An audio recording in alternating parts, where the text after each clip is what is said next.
Hello dear aspirants, हमारे सभी SO aspirant जो अभी इस समय एसओ एग्जाम की प्रिपरेशन में लगे हुए हैं और आपकी इस जर्नी में हम आपके साथ उतना ही लगे हुए हैं, उतनी ही डिटर्मिनेशन के साथ, उतने ही बढ़िया कंटेंट के साथ। आपकी फ्री क्लासेस, आपकी पेड क्लासेस, सब कुछ वो हम आप लोगों के लिए कर रहे हैं। But exam is approaching.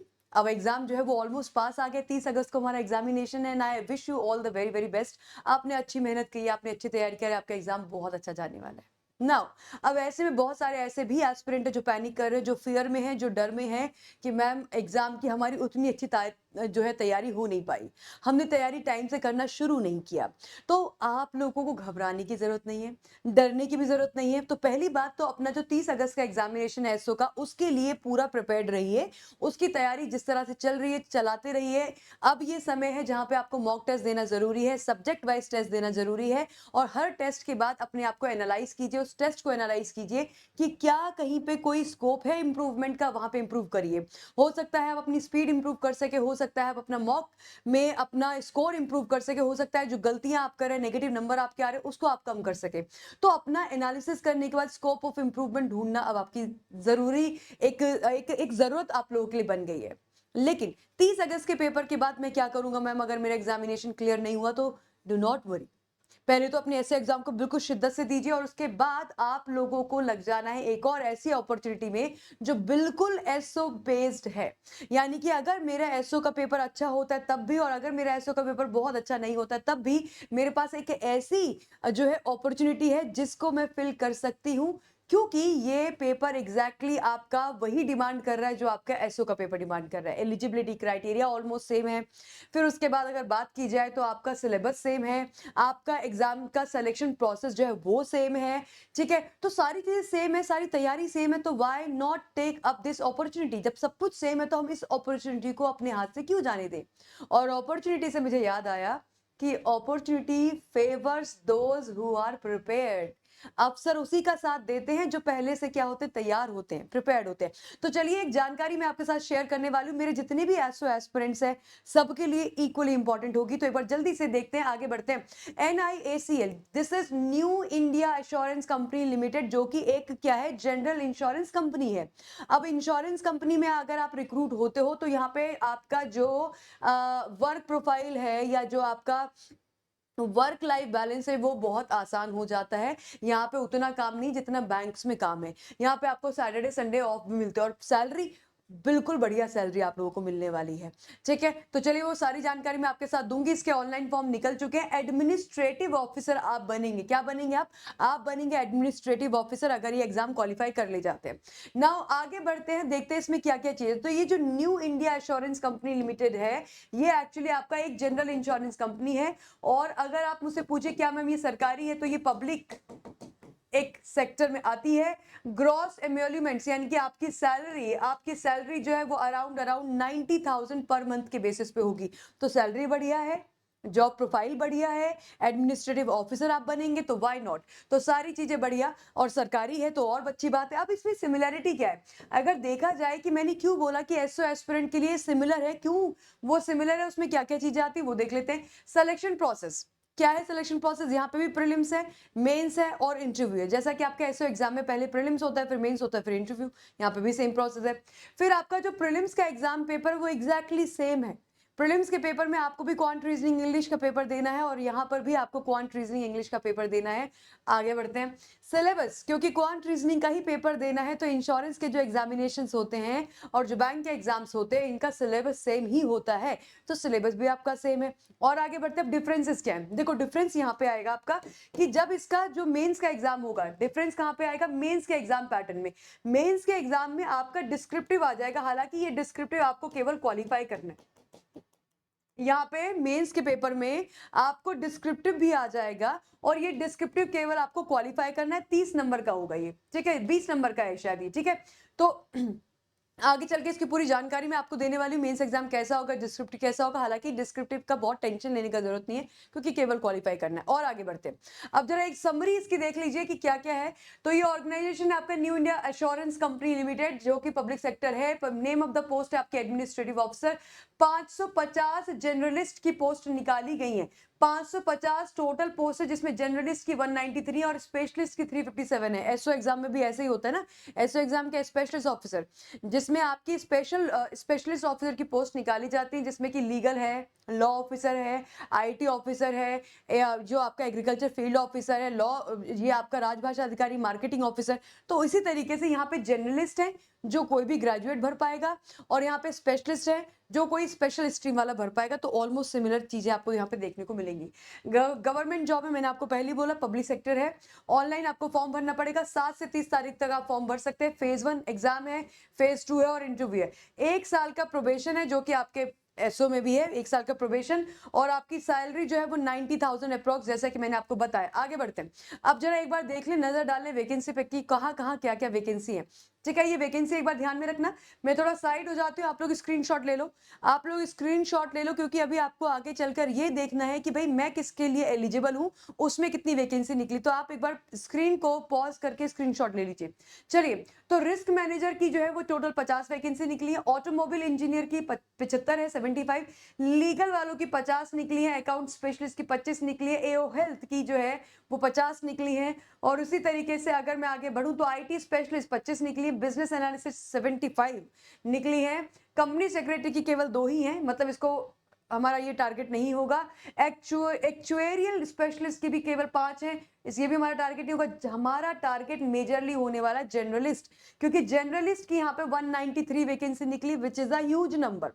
193 is a huge number. ठीक है, तो हमारा टारगेट होगा, पता है क्या क्या, हमारा टारगेट जनरलिस्ट है, क्योंकि ये तो कोई भी भर सकता है, कोई भी प्लेन ग्रेजुएट जनरलिस्ट के लिए अप्लाई कर सकता है, आप सारे ग्रेजुएट तो हैं ही। ठीक है, देन आप लीगल का देखोगे, आप ऑटोमोबाइल का देखोगे, आप रिस्क का देखोगे, क्योंकि इसके लिए आपको क्या चाहिए, आईटी चाहिए, और इसके लिए आपको चाहिए लॉ, और ये डिग्रीज आप में से कईयों के पास होंगी। तो चलिए आगे बढ़ते हैं, अब आगे बढ़ के देखते हैं कि हमारा जो एमोल्यूमेंट्स यानी कि सैलरी और पर्क्स क्या रहने वाले, वो एक बार, क्योंकि बड़ा टेम्पटिंग होता है ये, हमें पता हो कि हमारी सैलरी ये होने वाली, सपने हम देखने लगते हैं।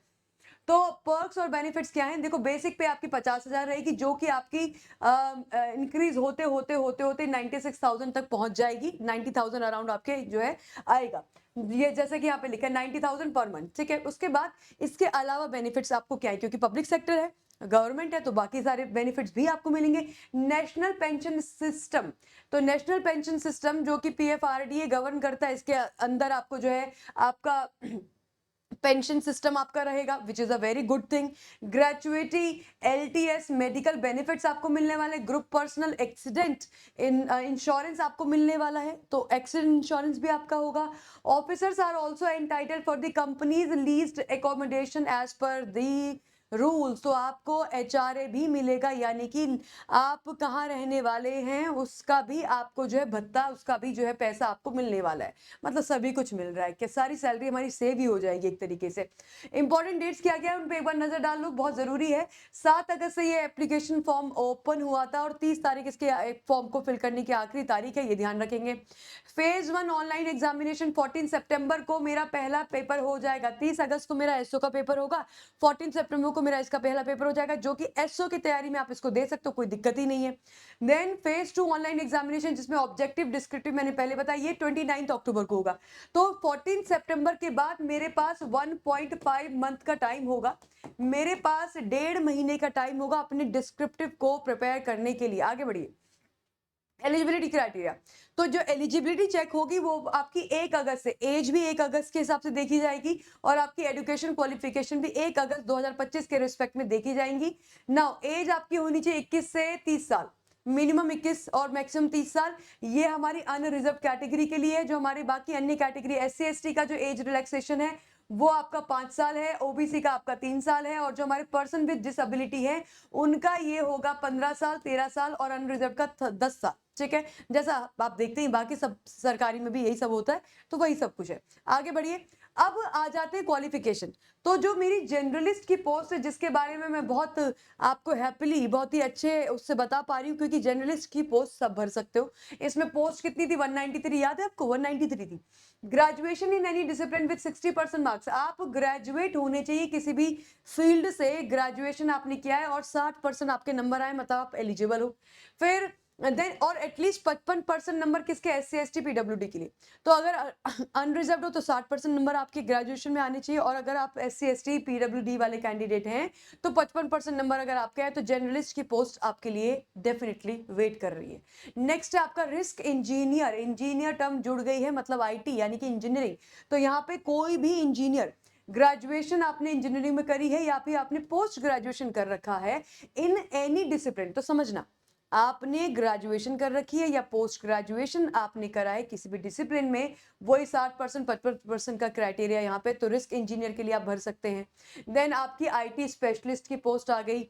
यहाँ पे आपसे कहा गया कि आपने बीटेक कर रखा है, बैचलर ऑफ इंजीनियरिंग कर रखा है, एमई कर रखा है, एमटेक कर रखा है आईटी में या फिर कंप्यूटर साइंस में, या फिर आपने MCA masters of computer application किया है 60% के साथ। किसके लिए, अनरिजर्व के लिए, 55% किसके लिए, एससी एसटी के लिए। तो मैं साइड होके बता रही हूँ ताकि आप लोग को चाहिए तो आप पॉज करके स्क्रीनशॉट ले सकते हैं। अब आगे अपना ऑटोमोबाइल इंजीनियर।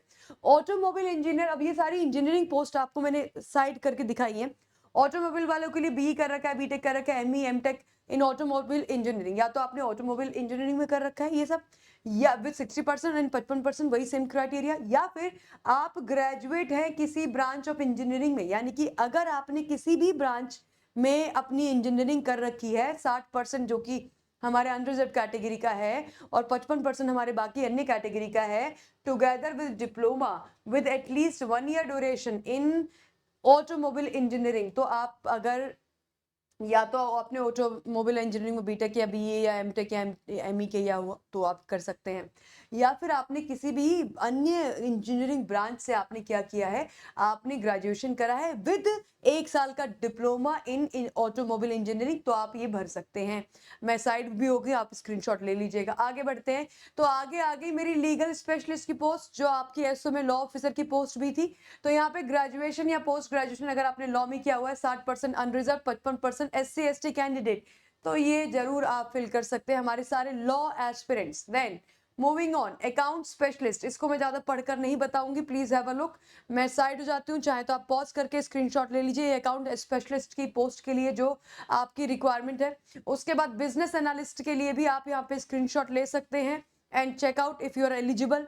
देन अगले पे आते कंपनी सेक्रेटरी, इसकी 2 ही पोस्ट निकली थी, इसके लिए भी आप जो है स्क्रीनशॉट ले लीजिए, चेक कर लीजिए अगर आप में से कोई भी एलिजिबल है तो। देन आपका आता है नेक्स्ट एक्चुएरियल स्पेशलिस्ट, इसका भी आप स्क्रीनशॉट ले लीजिए। एंड देन एओ हेल्थ, इसका भी आप लोग क्या कर लें, स्क्रीनशॉट ले लें, सो दैट आप चेक कर लें कि आप इसमें एलिजिबल हैं या नहीं है। नाउ सिलेक्शन प्रोसेस पे आते हैं सीधे। सिलेक्शन प्रोसेस मैंने आपको बताया इसका सेम है, पहले फेज 1 प्रीलिम्स होगा, मेंस होगा, इंटरव्यू होगा। फेज 1 आपका क्वालिफाइंग है, जैसे कि एसओ के पेपर में भी क्वालिफाइंग है, यहाँ पर भी क्वालिफाइंग है। फेज 2 में ऑब्जेक्टिव होगा, डिस्क्रिप्टिव होगा, लेकिन डिस्क्रिप्टिव आपको केवल क्वालिफाई करना है। फेज 3 आपका इंटरव्यू होगा। देन फाइनल स्कोर जो है वो मेंस, यानी कि मेंस का और इंटरव्यू के मार्क्स जो होंगे वो जुड़ेंगे 75:25 के रेशियो में। ये भी बिल्कुल एग्जैक्टली एसओ के पेपर जैसा है, यहाँ पे सिमिलर पैटर्न। अब आते हैं हमारे फेज 1 के एग्जाम पे। तो फेज 1 जो जर्नलिस्ट और आपकी स्पेशलिस्ट पोस्ट सबके लिए कॉमन है। जो फेज 1 यानी कि प्रीलिम्स का पेपर है ना, वो सबके लिए सेम आएगा, ठीक है, यहाँ पे कोई डिफरेंस नहीं है। तो फेज 1 का जो एग्जाम पैटर्न है वो हमारी स्पेशलिस्ट और जर्नलिस्ट दोनों पोस्ट के लिए सेम होने वाला है। यहाँ पे English language 30 question, reasoning 35 question, quant 35 question. तो इंग्लिश, रीजनिंग और क्वांट आपका आएगा। सिलेबस वही है, सिलेबस एग्जैक्टली आपका एसओ वाला सिलेबस है, कुछ नया नहीं पढ़ना है। वही आपके सामने 20 मिनट मिलेंगे, 20 मिनट मिलेंगे, 20 मिनट मिलेंगे।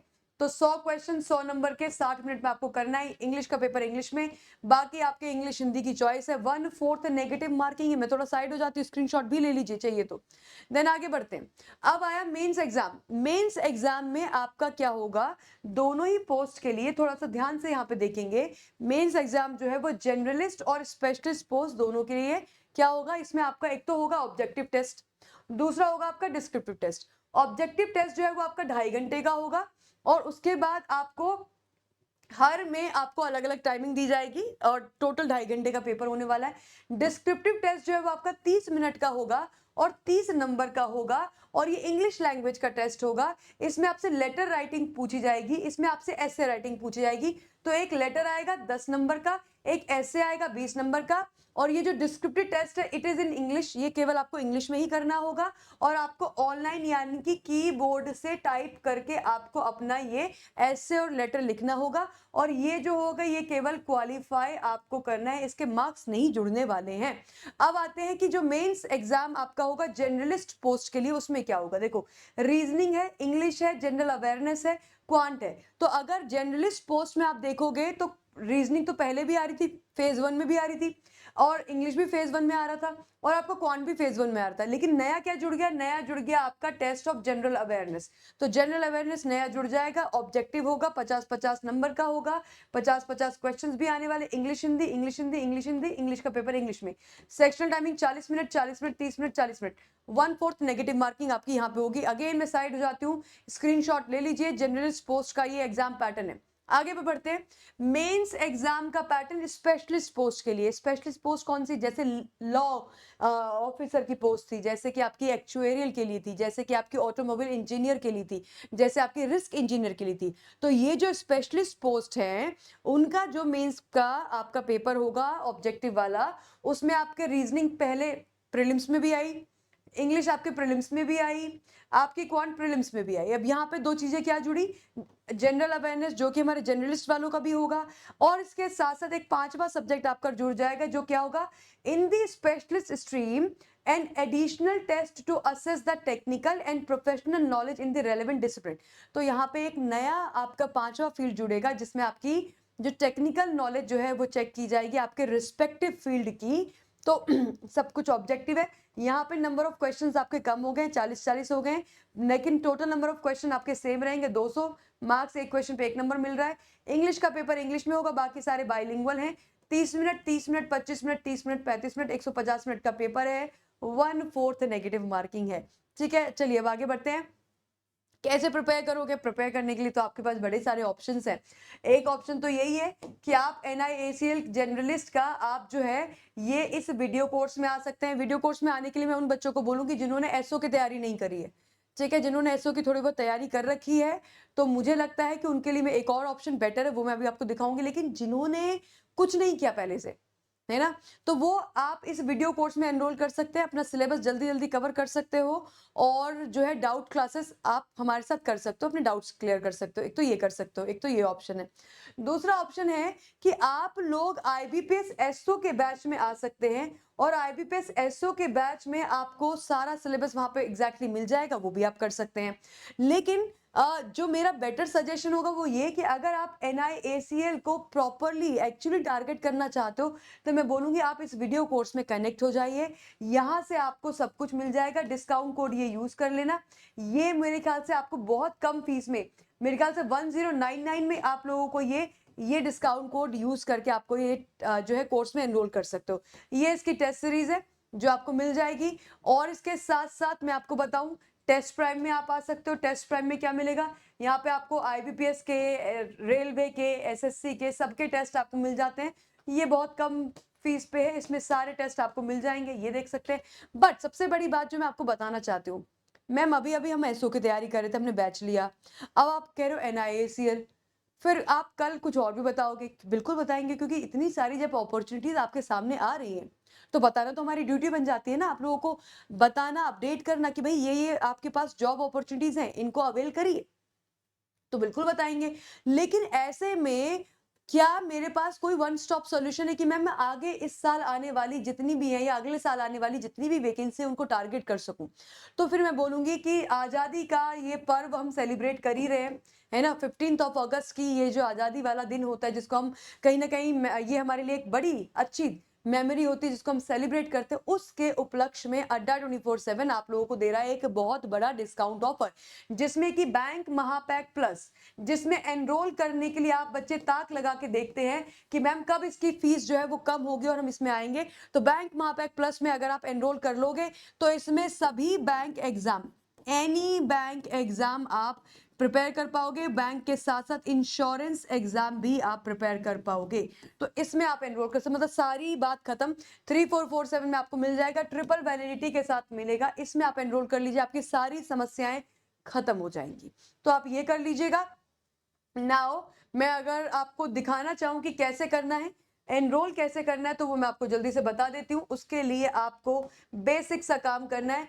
अड्डा 24/7 की एप्लीकेशन पे जाना है। ठीक है, चले गए मैम। अड्डा की एप्लीकेशन कहाँ से आएगी? अड्डा की एप्लीकेशन को डाउनलोड कर लीजिए। ठीक है, अड्डा की एप्लीकेशन को डाउनलोड करने का लिंक डिस्क्रिप्शन में लगाया गया, वहां से डाउनलोड कर लो, गूगल प्ले स्टोर से कर लो। अड्डा की एप्लीकेशन पे आओगे, ऐसा कुछ दिखाई देगा। यहाँ ऑल कोर्सेज में जाना, यहाँ पे रेगुलेटरी बॉडी में आना। ये बैंक महापैक है और ये है आपका NIACL AO का बैच। NIACL AO के बैच में जाइए। ये इसकी टेस्ट सीरीज है, ये टेस्ट प्राइम है, जैसा कि मैंने बताया। देखो, अगर इसकी केवल इसकी टेस्ट सीरीज लेना चाहते हो तो मैं सजेस्ट करूंगी टेस्ट प्राइम लीजिएगा। आपको डेफिनेटली आप मुझे थैंक यू बोलोगे कि मैम आपने सही चीज सजेस्ट करी। देन यहाँ पे आपका आ गया इसका वीडियो कोर्स, इस पे क्लिक करोगे। इस पे क्लिक करते ही आप यहाँ पे देख रहे 6 महीने की वैलिडिटी है। यहाँ पे जाके कर देना बाय नाउ, और बाय नाउ करने के बाद यहाँ पे आप लगा देना अपना क्या, डिस्काउंट। ठीक है, यहाँ पे क्या कर दोगे, यहाँ पे आप लगा देंगे डिस्काउंट कोड। ठीक है, मैं एक बार डिस्काउंट कोड लगा के भी आप लोगों को दिखा देती हूँ कि भाई हमें कितना डिस्काउंट जो है वो यहाँ पे मिल सकेगा, एक बार चेक कर लें। तो डिस्काउंट कोड क्या है अपना, Y651, इसको लगा लो और इसको कर दो अप्लाई। जरा देखिए कितना ही 999 का, बल्कि मुझे लग रहा था 1099 1100 रुपए का है, बट ये हमें मिल पा रहा है कितने का, 999 का मिल पा रहा है। ठीक है, तो या तो मैं ये वीडियो कोर्स ले लूं भाई, अपनी तैयारी में लग जाऊं। ठीक है, और ये कितना 6 मंथ्स के लिए वैलिड होगा। सारी चीजें आपको इसके नीचे डिस्क्रिप्शन में दिखेंगी, इसको स्क्रॉल डाउन करके देख लेना। जो भी आपका डाउट है सब यहाँ पे हमने क्लियर कर रखा है ऑलरेडी। दूसरा जो मैम आप कह रहे थे कि बैंक महापैक प्लस, वो क्या है, वो ज्यादा बेटर आइडिया है, क्योंकि बैंक महापैक प्लस में आप लोगों को यहाँ पे 12 महीने की वैलिडिटी आपके पास है, पूरा 1 साल का, और इसके अंदर आपको NIACL का वीडियो कोर्स तो मिलेगा ही, IBPS SO के सारे बैचेस तो मिलेंगे, इसमें सारे एग्जाम्स कवर आपके होंगे। अगर आप जानना चाहते हैं इसके बारे में तो मैं थोड़ा सा मैं भी आपको बताना चाहूंगी। ये देखिए इसके अंदर क्या क्या है, यहाँ पे कौन कौन से एग्जाम्स आपके, IBPS PO clerk, IBPS clerk, RRB SO, IBPS SO, SBI CBO, RBI grade B, NABARD, है ना। शो मोर करेंगे तो आपको और पता चलेगा कौन कौन फैकल्टी पढ़ाते हैं इसके अंदर, क्या क्या हम आपको इस बैंक महापैक प्लस में दे रहे हैं, सारी चीजें, मतलब यहाँ पे सब कुछ आप देख लेना, सारी चीजें आपको पता चल जाएंगी। मैं जितना बोल रही हूँ उससे ज्यादा आपको यहाँ पे मिलेगा। शायद मैं कुछ बातें भूल भी रही हूँ, बट आपको यहाँ पे एवरीथिंग, मतलब ये मौका है जब आपके पास ये बैंक महापैक प्लस पूरे 1 साल के लिए सबसे कम फीस में आप लोगों को मिल पा रहा है, क्योंकि ऐसे मौके साल में केवल 2 बार आते हैं, और उनमें से एक मौका है आपका 15 अगस्त, जिसको हम एक हाई रिगार्ड्स के साथ सेलिब्रेट करते हैं। तो आई होप ये बात आपको समझ में आई होगी। और यहाँ पे जाके करेंगे हम बाय नाउ। बाय नाउ करने के बाद अगला हमारा प्रोसेस है कि हम क्या लगा दें, हमारा डिस्काउंट कोड लगा दें। ठीक है, तो डिस्काउंट कोड लगा के जरा जल्दी से देख लेते हैं हमारा ये जो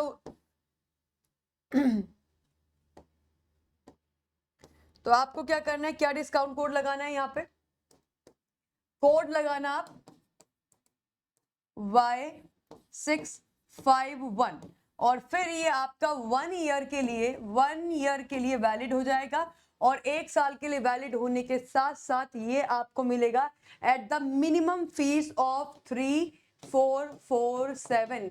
इसमें जितने भी आप अड्डा की ऐप पे जाओगे तो कॉइन्स भी लगा देना, जितने कॉइन्स आपके पास है सब लगा देना, और मिनिमम फीस में इसको अवेल कर लेना। याद रहे डिस्काउंट कोड याद रखना Y651। तो आई होप ये बहुत बढ़िया अपॉर्चुनिटी आप लोगों को समझ में आई होगी और आप इसको जरूर अवेल करेंगे। Thank you everyone, thank you so much. कोई डाउट रह गया है जो कि हो सकता रहा हो तो मुझे बताना कमेंट सेक्शन में, मैं उसको आंसर कर दूंगी। और इसके साथ साथ वीडियो अगर अच्छा लगा, इन्फॉर्मेशन अगर आपको समझ में आई, अच्छी लगी, और ये जानकारी आपके करियर के लिए अगर आपको लगता है जरूरी थी, तो जरूर सेशन को शेयर करिएगा। Thank you everyone, thank you so much.